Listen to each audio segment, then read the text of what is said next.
নমস্কাৰ সকলোকে মোৰ পেজলৈ স্বাগতম জনাইছোঁ। আজি দেওবাৰ আৰু আমাৰ গাঁৱত পতা হৈছে গাঁও পূজা আৰু আমি আহিছোঁ গাঁও পূজাত শৰাই আগবঢ়াবলৈ।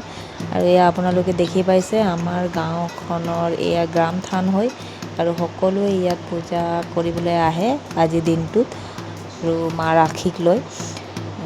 আপোনালোকক ভাবিছোঁ দেখাওঁ আমাৰ গাঁওখনত কেনেধৰণে গাঁও পূজা পতা হয় আৰু প্ৰত্যেক আদিবাসী গাঁওবোৰতে পতা হয়।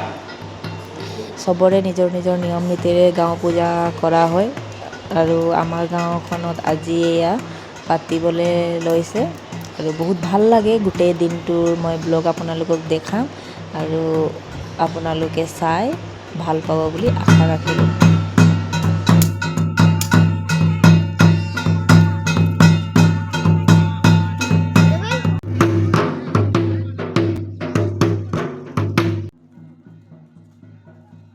এয়া আমি পূজা চূজা দি আৰু এয়া উঠিলে চাতিয়া।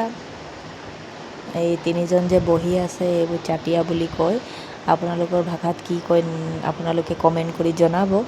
আৰু সকলোৱে চাতিয়া নুঠিলেই পূজাটো সম্পূৰ্ণ নুঠে।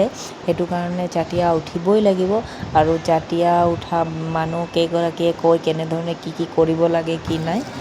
আৰু আমাৰ ইয়াত চাতিয়া উঠিলে ভিডিঅ' কৰিবলৈ নোৱাৰি, তথাপি মই লুকাই অলপ কৰিলোঁ আপোনালোকক দেখাম বুলি।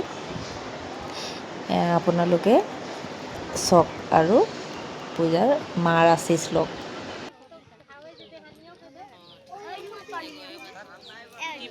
এনেধৰণে পূজা চূজা হৈ যোৱাৰ পিছত আমি এতিয়া খাব লৈছোঁ খিচিৰি আৰু ইয়াত বহুত ধুনীয়া টেষ্টি খিচিৰি বনায় আৰু চব গাঁৱৰ প্ৰত্যেকজন ব্যক্তিকে ইয়াত প্ৰসাদ দিয়া হয় আৰু খিচিৰি ইয়াত দেখিছে মই খিচিৰি খাই আছোঁ। আজিলৈ আহিছোঁ দেই।